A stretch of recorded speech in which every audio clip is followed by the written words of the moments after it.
Alright, continuing to learn Roll20. Last video, we learned how to make light templates and learned about dynamic lighting, or at least dipped our toes into dynamic lighting. So we made a bullseye lantern, a torch, probably should have made a fire token, but it's sort of the same thing over and over again. But a fire token you're going to get a lot of mileage out of. So this video, we're going to talk about spell tokens.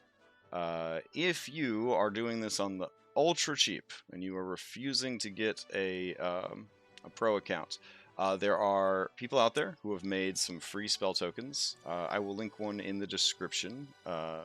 It's like pay what you like, from DM's Guild. And it has enough spell tokens, I think, to kind of get you through what you need. If you did decide to go with a pro account, you will have access to subscription sets through your pro account, and within that there is Chaotic Conjuration, gorgeous, gorgeous, gorgeous, and then there's also Toasty Thaumaturgy. And I originally purchased these when they first came out years ago, and I love them. I've gotten a lot of mileage out of them. So let's go ahead and build some spells. What are some popular first level spells that people like to cast? Probably Sleep, right? Sleep is a spell people like to cast. So let's see. Here you go. Sleep is a 20-foot radius effect. So we're going to drag out this 20-foot sphere. And you can see when I drag it out, it is the wrong size. So I'm going to have to scale it up until it is the appropriate size. There we go. Really cool, right? Okay, so we're going to go over to our compendium. We're going to look up the spell Sleep. Alright, here's all the effects of Sleep. Creatures within a point, 20 feet. So, it's like a sleepy fireball, I guess. I'm going to go ahead and select all this stuff and copy it so that we can paste it into the character sheet later. I'm going to go to our journal now, and I'm going to go ahead and hit add and do a character. And this character's name will be Sleep. And then I need to give it some art, so I'll go back over to the art page, and I will drag over this thing. There we go. And I want to make sure that every player has the ability to use the Sleep template if they would like.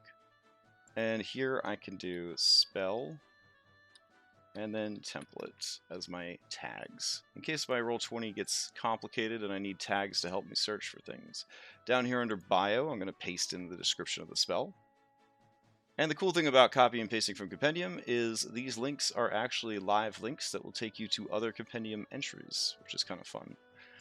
Alright, I'm going to go ahead and save it. I'm going to go to the character sheet, and again I'm going to say just make it an NPC. And again I'm going to say, cool, it doesn't have any stats. It is a spell template. So done with that, I'm going to close it. Now, I've already sized the spell in advance because it is tricky, right? It has to be sized specifically to fit the way it wants to fit. And then I'm going to double-click on it, which will bring up its edit token. And here I need to go down and select Sleep. And I don't need to show its nameplate. It doesn't need any hit points. It doesn't need any of that stuff. I'm going to go over to Advanced.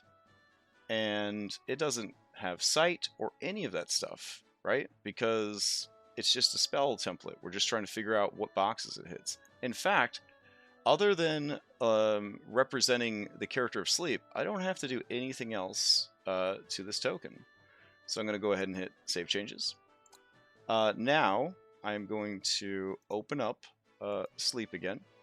I'm going to go to Edit, and I'm going to say Use Selected Token. Uh-oh, it didn't work. That is because I have to have the actual token, template, miniature, whatever you want to call it. I have to have it selected in order to register it. So with it selected and the character sheet open to edit, I'm going to say Use Selected Token. I'm going to hit Save Changes. Now, it has not only registered that linked token, but it has registered the size of that token. So, once I delete it, If Chamomile is just sick of John and his ramblings, she decides she's going to put him to sleep. She will go ahead and drag Sleep out onto the board, and there you go. Everything in there is affected by a sleep spell. That was pretty easy. And then she goes ahead and she rolls the number of hit points worth of sleep she causes, and that is that. Pretty neat. When she's done with the spell, she deletes it, and we move on with our lives. To keep our assets organized, I am going to move Sleep down into our templates folder. And our templates folder continues to grow, which is pretty cool. Now, are there other first level spells that we could make something for? Yeah, sure. If you've got a druid, and my heart goes out to you if you do, maybe they're going to entangle some stuff. That is a very powerful first level spell. So, what does entangle do? It is another 20-foot radius spell, but this one specifically says it is a square. So this is where the aforementioned free templates might come in handy, because the creator, Jean-Marc, he did provide us with a pretty nice entangle template. So I'm going to minimize entangle for now by double-clicking it and hiding it up there. And as always, to bring things over to Roll20, the easiest way to do it is to go to your folder where you're storing your assets, left-click, and drag it on out to the map. All right, and this was 20 by 20, which means, let's see, 4 by 4, right? Math is hard. Yeah, 5-foot squares. Let me double-check the spell. Alright, I'll double-click the entangle that we minimized. And let's see. Grasping weeds and vines sprout out from the ground in a 20-foot square, starting from the point within range. Yeah, so that's what we got. These plants turn the ground into difficult terrain, etc., etc. So I'm going to select all this so we can paste it into the entangle character sheet. And I'm going to go to my journal tab, go to add, go to character. I'm going to name the character Entangle.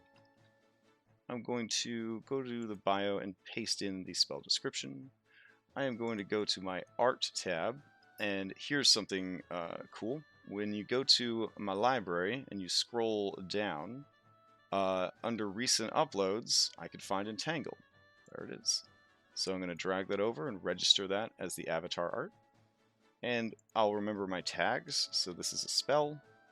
And this is a template. I'm going to save it. And then I'm going to go to the character sheet. I'm going to tell it you are an NPC. I don't have to change anything because it doesn't need any stats. So in that way, I am done. I can minimize this by double-clicking the top of the window, and it shrinks down. Alright, so now I go to the miniature itself, and I double click on it. I am now editing the token. Under represent, I am going to find entangle. It doesn't need any hit points, it doesn't need any dynamic lighting. We're done, so I'm going to hit save. And then while it is selected, I will open up the entangle sheet again. I'm going to hit edit, and I'm going to register the token. We have forgotten one step, and that is to make sure that our players have access to it. So again, when your players have access to it, there will be a little dot off to the right. Entangle is not available to anybody but you, so there is no dot here. So I'm going to make sure that all players can find it and all players can use it. I'm going to hit save. I'll close it down now, and I'll move it into my templates folder. And now when my druid wants to cast Entangle, I can just pull it and drop it onto the map. So, pretty neat. The problem with a persistent spell template is that it stays on the board, right? And if all your players have access to it, they are going to accidentally grab it a lot. You are going to accidentally grab it a lot. It is going to be a real pain in the butt.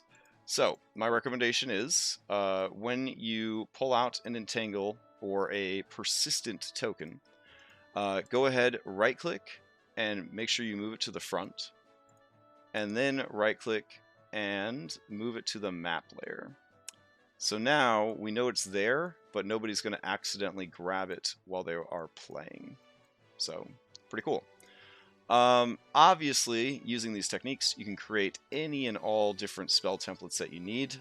If you are incredibly bored, you could go through and build every spell template there is. If you are pressed for time, but you want to impress your players, you could simply look at their spell lists and make templates that will be useful to them in the immediate duration of the campaign. And just add them as needed. And don't be afraid, of course, to just wing it, right? If I'm dropping a fireball, I could always use this here measurement tool and just say, hey, okay, so you're going to start it there. It goes 20 feet in every direction. All right, cool. You hit all those people. I personally find that the templates are A, fun, and B, cut down on arguments about who would be targeted and who wouldn't be targeted. So I find templates to be really cool. Making these templates is a lot of work. I don't want you to think that you have to make the templates for every Roll20 game you run. That's what the Transmog tool is good for. So after you've built yourself some templates, if you decide to do another Roll20 campaign, you can always use the Transmog tool to import over all the templates you've made in a previous game. For example, building these templates is cool, but it would save me a lot of time if I could just grab the templates I've already made. So if I go to my settings, which is the gear in the top right, and I scroll all the way down, there's a thing called Transmog. So if I select Transmog, I can go to one of my test games where I build and store things, and I could grab, for example, let's see, Fireball. So we'll scroll on down to Fireball, and I left-click and drag it over to this game, and now I've got Fireball. I can move it up, and then if they cast Fireball, I drag it out, and blah blam, Fireball. So don't feel like you're putting all this work in and it's only going to be beneficial to this particular game. With the Transmog tool, everything you build is added to your DM toolbox for later, which is a great feeling. Alright, there's no reason to keep going ad nauseum on this. Go ahead and apply these skills to your own game, make as many spell templates as you need, and in the next video, we are going to start making additional pages for our adventure.